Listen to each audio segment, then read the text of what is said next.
ഒരു ദിവസം ഭാര്യ നിങ്ങളോട് വില കൂടിയൊരു പട്ടുസാരി ആവശ്യപ്പെട്ടാൽ, അല്ലെങ്കിൽ മക്കൾ നിങ്ങളോട് ടൂറിന് കൊണ്ടുപോകാൻ അഭ്യർത്ഥിച്ചാൽ, ഓക്കെ, ഇനി നിങ്ങളൊരു ബാച്ചിലർ ആണെങ്കിൽ കാമുകി നിങ്ങളോടൊരു 5 സ്റ്റാർ റെസ്റ്റോറൻറ്റിൽ ഡിന്നറിന് കൊണ്ടുപോകുമോ എന്ന് ചോദിച്ചാൽ,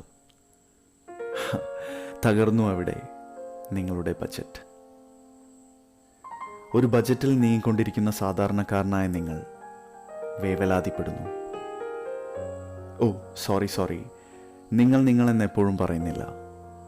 ഞാനും ഇതിനൊരു അപവാദമല്ല. നിങ്ങളോടവർ ഓരോന്നും ആവശ്യപ്പെടുമ്പോൾ അവരുടെ കണ്ണുകളിൽ ഒരു എക്സൈറ്റ്മെൻറ്റ് കാണാം. എന്നാൽ നിങ്ങളുടെ പോക്കറ്റിനും ബാങ്ക് അക്കൗണ്ടിനും ഒരുപക്ഷെ ഈ ആഗ്രഹങ്ങൾ സാധിച്ചു കൊടുക്കാനുള്ള കെൽപ്പുണ്ടായെന്ന് വരില്ല. എന്നിരുന്നാലും അവരുടെ ഈ ചെറിയ ആഗ്രഹങ്ങൾ നിറവേറ്റാമെന്ന് നിങ്ങൾ വാക്കുകൊടുക്കുന്നു, ലൈക്ക് എ ഹീറോ. ഇപ്പോഴത്തെ ശരാശരി അവസ്ഥയിൽ നിന്നും ഒരു മാറ്റം നിങ്ങൾ ആഗ്രഹിക്കുന്നു. കൂടുതൽ പണം ലഭിക്കുന്ന മറ്റൊരു ജോലിയോ അല്ലെങ്കിൽ സ്വന്തമായൊരു ബിസിനസ്സോ കെട്ടിപ്പടുക്കണമെന്ന ചിന്ത നിങ്ങളെ പ്രചോദിപ്പിക്കുന്നു. Wow, I am feeling excited. എന്നാൽ അടുത്ത നിമിഷം തന്നെ ദാ വരുന്നു നെഗറ്റീവ് തോട്ട്സ്. സംശയത്തിൻ്റെ നിഴൽ നിങ്ങളുടെ പ്രചോദനത്തെ തല്ലിക്കെടുത്തുന്നു. മറ്റൊരു മികച്ച ജോലിയിലേക്ക് മാറാനുള്ള വിദ്യാഭ്യാസമോ എക്സ്പീരിയൻസോ ഒന്നും എനിക്കില്ല. ഇനി ബിസിനസ് കെട്ടിപ്പടുക്കാനാണെങ്കിൽ അതിനുള്ള പണമോ പ്ലാനിങ്ങോ അടിസ്ഥാന സൗകര്യങ്ങളോ ഒന്നും എൻ്റെ അടുത്തില്ല. അങ്ങനെ വീണ്ടും പൂർവസ്ഥിതിയിൽ തന്നെ തുടരുന്നു. യഥാർത്ഥത്തിൽ നമ്മുടെ ആത്മവിശ്വാസത്തിൻ്റെ അടിസ്ഥാനം പണവും വിദ്യാഭ്യാസവും മറ്റു സൗകര്യങ്ങളുമാണോ? നിങ്ങൾക്കറിയുമോ? Well, I don't know. എന്നാൽ അല്ല എന്നാണ് പ്രസിദ്ധനായ മോട്ടിവേറ്റർ ബ്രയാൻ ട്രേസി തൻ്റെ പുസ്തകമായ ദ പവർ ഓഫ് സെൽഫ് കോൺഫിഡൻസിലൂടെ പറഞ്ഞു തരുന്നത്. Okay then, let's do it. ഒരു കഥയിലൂടെയാണ് അദ്ദേഹം ഏവരിലും ഉറങ്ങിക്കിടക്കുന്ന ആത്മവിശ്വാസത്തെ ഉണർത്താൻ ശ്രമിക്കുന്നത്. ഇത് തീർച്ചയായും നിങ്ങളുടെ ചിന്താഗതിയിൽ നേരിയ തോതിലെങ്കിലും മാറ്റം വരുത്തുമെന്ന പ്രതീക്ഷയോടെ കഥയിലേക്ക് കടക്കാം. കുറേ വർഷങ്ങൾക്ക് മുമ്പ് ബിസിനസ്സിൽ തകർച്ച നേരിട്ടുകൊണ്ടിരുന്ന ഒരു വ്യവസായിയുടെ കഥയാണിത്. ആഴത്തിലുള്ള കടക്കിണിയിലകപ്പെട്ട അദ്ദേഹത്തെ സപ്ലയർമാരും ക്ലയൻറ്റുകളും എഴുതി തള്ളാൻ തുടങ്ങി. ഈ നിലയിൽ തൻ്റെ ബിസിനസ് മുന്നോട്ട് കൊണ്ടുപോകണമോ അതോ എല്ലാം നിർത്തി സ്വയം പാപ്പരായി പ്രഖ്യാപിക്കണമോ, എന്തു ചെയ്യണമെന്നറിയാതെ അദ്ദേഹം വിഷമിച്ചു. ശാന്തതയോടെ രണ്ടിലൊന്ന് തീരുമാനിക്കുന്നതിനു വേണ്ടി അദ്ദേഹം അടുത്തുള്ള പാർക്കിൽ നടക്കാൻ പോയി. പാർക്കിലുണ്ടായിരുന്ന കുളത്തിലെ അലങ്കാര മത്സ്യങ്ങളെ കുറേ നേരം നോക്കിയിരുന്നിട്ടും അദ്ദേഹത്തിൻ്റെ മുഖത്ത് ഒരു ഉണർവ് പ്രകടമായില്ല.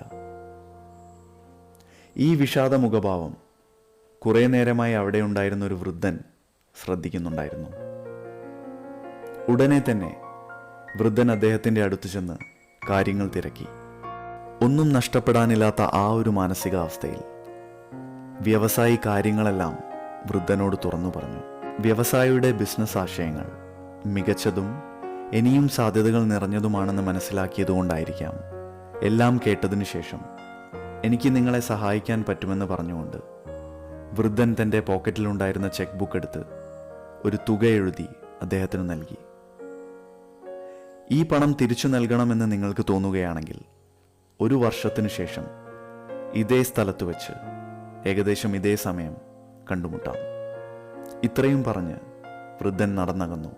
വ്യവസായിയുടെ കടം തീർക്കാനുള്ള പണം ആ ചെക്കിൽ ഉണ്ടാവില്ല എന്ന ധാരണ കൊണ്ടാവണം ഓഫീസിൽ മടങ്ങിയെത്തിയ ശേഷം മാത്രമാണ് അദ്ദേഹം ആ ചെക്ക് നോക്കിയത്.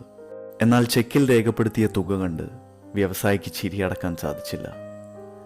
2 വട്ടം തൻ്റെ കടം തീർക്കാനുള്ള പണം അതിലുണ്ടായിരുന്നു. വൃദ്ധൻ യഥാർത്ഥത്തിൽ തന്നെ പറ്റിച്ചതാണെന്ന് ഓർത്തുകൊണ്ട് വീണ്ടും വീണ്ടും പൊട്ടിച്ചിരിച്ച വ്യവസായി പെട്ടെന്നാണ് ചെക്കിലെ പേരും ഒപ്പും ശ്രദ്ധിച്ചത്. അതോടെ അദ്ദേഹം ഞെട്ടിത്തരിച്ചു. മറ്റുള്ളവരെ സഹായിക്കുന്നതിലും ചാരിറ്റി പ്രവർത്തനങ്ങൾക്കും പേരുകേട്ട ആ പ്രദേശത്തെ തന്നെ മഹാകോടീശ്വരനിൽ നിന്നുമാണ് തനിക്ക് ചെക്ക് ലഭിച്ചത് എന്നത് അദ്ദേഹത്തിന് വിശ്വസിക്കാനായില്ല. സന്തോഷം കൊണ്ട് അദ്ദേഹം തുള്ളിച്ചാടി. തൻ്റെ സാമ്പത്തിക പ്രശ്നങ്ങൾ പരിഹരിക്കുന്നതിനു വേണ്ടി ചെക്കിലെ പണം പിൻവലിക്കാമെന്നാണ് വ്യവസായി ആദ്യം ചിന്തിച്ചത്. എന്നാൽ എപ്പോൾ വേണമെങ്കിലും പിൻവലിക്കാവുന്ന ചെക്കായതുകൊണ്ട് അദ്ദേഹം അത് ഭദ്രമായി സൂക്ഷിക്കാൻ തീരുമാനിച്ചു.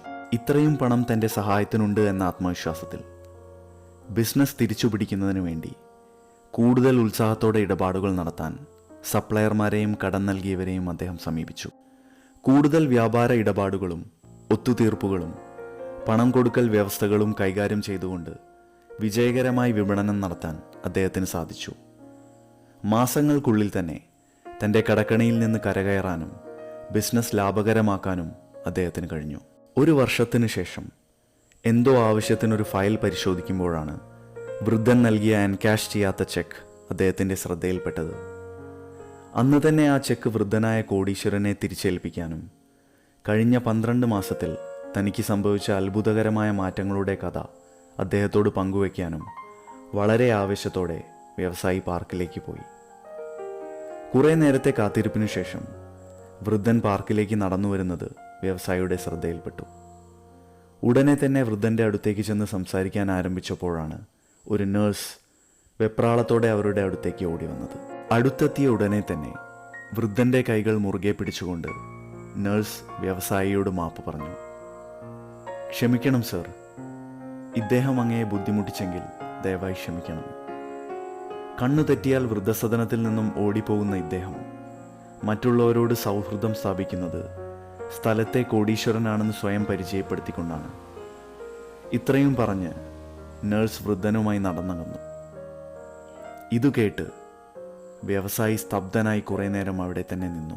ചെക്ക് ലഭിക്കുന്നതിന് മുൻപും അതിനുശേഷവും താൻ 0 തന്നെയായിരുന്നു.